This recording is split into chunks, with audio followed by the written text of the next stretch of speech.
NVIDIA may be gearing up to launch an RTX 4090 Ti if leaked photos are any indication, although many are speculating that the photos might depict a new RTX Titan or perhaps another graphics card that isn't remotely worth its MSRP. I'm Riley Murdoch, this is TechLinked, and this massive cooler was first spotted in October last year and was claimed to have a cooling capacity of 900 watts, double the TDP of NVIDIA's current 4090 flagship. More than likely, however, this heatsink was a prototype for the 4090. GeForce RTX is written on it, whereas Titan cards normally say Titan as a way to differentiate between a card bought by a normal person and a card bought by someone continually looking for something to fill the endless void in their soul. Use money to smother the sadness. It is a money-shaped hole. Other evidence from this being a 4090 prototype is that the heatsink says RTX 4090 on it, which is it's pretty cut and dry. But here's the thing, if you're one of the many that thinks the 4080 should have been the 4070 Ti when it came out, or that the upcoming 4060 should have been a 4050, it's possible that the best bang for the buck 4090 might have also gotten a downgrade during development, and this heatsink will end up on a future 4090 Ti. We can't know, which is why we said the word might about 20 times in this story. Don't do the math. Speaking of the upcoming 4060, leaked 3D Mark tests for the card show a 23% performance improvement over the 3060 12GB version, so there's actually a chance this card could be a good deal. AMD and their partners seem to think so, since multiple Radeon RX 7600 models have been discounted days before the 4060's release. Do you see, gamers? Do you see what happens when you simply don't buy an overpriced product like the 4060 Ti? Oh. I'm getting a transmission from the future. The RTX 4090 Ti sold out on day one. Damn it! Why don't you listen, gamers? We've talked about this many times, gamers.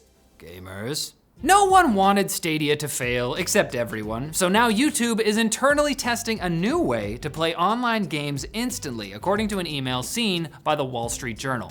I mean, after Google got a taste with Stadia, they couldn't just cold turkey quit offering gaming services no one wants. Their newest alleged foray is called Playables, and will make online games instantly playable within YouTube's website and apps, which sounds less like the next big thing in gaming and more like 2008, when your Facebook was flooded by requests from every one of your casual acquaintances to help them grow corn. I didn't help anyone. The only game mentioned in the email is Stack Bounce, in which players aim to smash layers of bricks with a bouncing ball. Sounds like my kind of Friday night, you know what I mean? While both The Verge and Polygon think it sounds like a clone of the popular Atari game Breakout, I used a radical new journalistic technique called Googling to find Stack Bounce, and it seems to be the game you see in every mobile game ad that doesn't feature Pedro Pascal. I wish, his are the best. After Stadia was retired, the service's general manager, Phil Harrison, did say Google wasn't giving up on gaming and that Stadia's underlying tech could make its way to Google services like YouTube. What Harrison didn't say was you'd now be able to play all of the shovelware games that advertise on YouTube without leaving the website. Finally, a convenient new feature for the lowest common denominator. We need more of those. There's not enough stupid things. And Microsoft has made some lofty claims while defending themselves in court, since the FTC simply will not let them be. In a legal filing arguing that Nintendo should be considered part of the high-end console market, questionable, along with the Xbox Series X and PS5, Microsoft argued that both Xbox and PlayStation offer cheaper consoles priced similarly to the Nintendo Switch. Microsoft brings up the Xbox Series S and the PS5 Digital Edition, while also saying Sony is expected to release a PlayStation 5 Slim later this year at a $400 price point. This is probably a reference to the PS5 console with a detachable disk drive that was first reported on back in September of last year. It's so kind of Microsoft to help their rival Sony announce their products. Oh, so sweet. We fight sometimes, but maybe don't believe everything Microsoft says, because that same legal filing says Sony is set to release a handheld version of PlayStation 5 later this year for under $300. If that is a reference to Sony's already announced Project Q, either Sony vastly undersold Q during its announcements and we're about to get a wonderful surprise, or Microsoft is throwing whatever legal arguments they can at the legal argument wall to see what sticks. It's mostly gum on there. Yeah, a little bit of spaghetti. The high school kids love that wall. I'm sorry, everyone. It's probably the latter case, after Phil Spencer said during the hearing that Microsoft bought Bethesda to prevent Sony from making Starfield a timed exclusive for the PS5. And he said that Sony uses the 30% cut on any Microsoft game sold on PlayStation platforms to help fund strategies to, quote, reduce Xbox's survival on the market, by presumably doing harmful, bad things like offering competing products and services. I mean, when you think about the fact that poor Microsoft only gets a mere 70% of Microsoft games sold on PlayStation, as opposed to the 100% they get when selling on their own platforms, it really starts to make sense why the $2.5 trillion company is losing the console war. Donate today. Now it's time for Quick Bits, brought to you by Brilliant, a hands-on and interactive way to learn STEM topics. Brilliant offers thousands of lessons with new topics to learn each month, like their computer science fundamentals course. After all, if you don't understand the basics behind a problem, where do you even start your troubleshooting? The legal argument wall? Their services can be used to supplement a college education, or you can use it if getting smart and correcting all the bad and wrong people in your life is just a passion of yours. The first 200 people who head to brilliant.org/techlink will get 20% off an annual premium subscription. So do that! Hey, eyes up here. I'm more than just tech news, okay? I'm a person. Not a piece of meat. Well, I am that, but.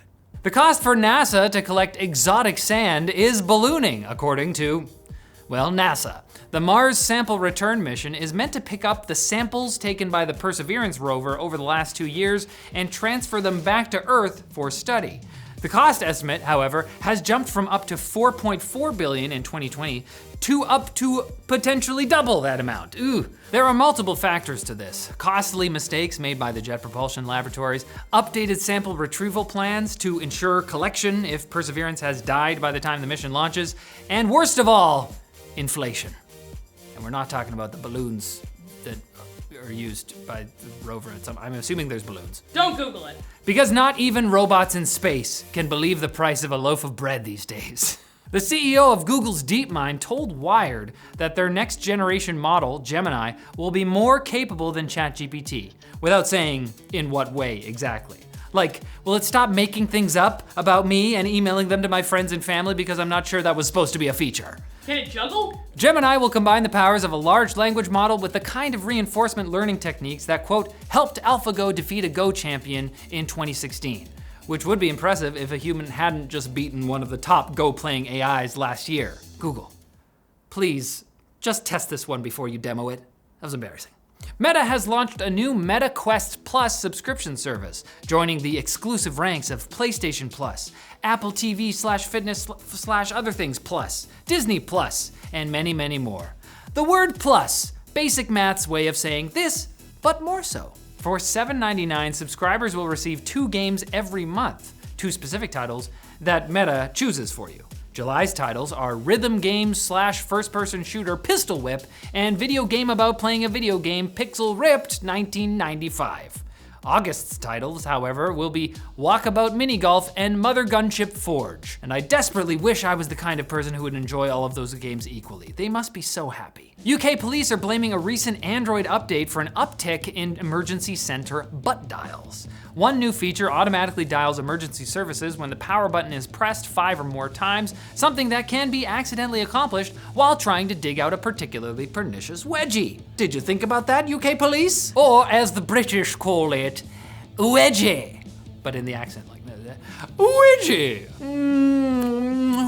Wedgie. The feature was already available on Pixel phones, but there's been a major increase in British butt cheeks unknowingly dialing 999 now that the feature is available on all Android devices. A Google spokesperson said that device manufacturers will address this issue shortly and that users that continue to experience this issue should switch emergency SOS off for the next couple of days. So if you're looking to commit a crime somewhere in Britain in the near future, here's your chance. Arson, arson, arson. And Amazon is recruiting small businesses to help deliver packages throughout the US, including coffee shops, clothing stores, and florists, because that's what your local grocer / bookstore / U-Haul depot needs. Another side hustle. These are intended to be last mile delivery outposts, which receive packages from larger distribution centers and drop them off at customers' doors. Amazon didn't say exactly how much it will pay per package, but they did say that they expect partnering businesses to make around $27,000 a year, delivering an average of 30 packages a day. So, with the power of grade school math, we can determine that they will be paying around $250 a package. The other option available to them was to raise delivery driver wages in order to attract more delivery drivers instead of paying random florists to deliver packages. But honestly, I see where they're coming from. It's a hard situation. And I'll see where you're coming from if you come back for another episode of Tech Linked on Wednesday. How will I see where you're coming from? I'm a really good hacker. Okay, I can hack stuff. I'm big into hacking.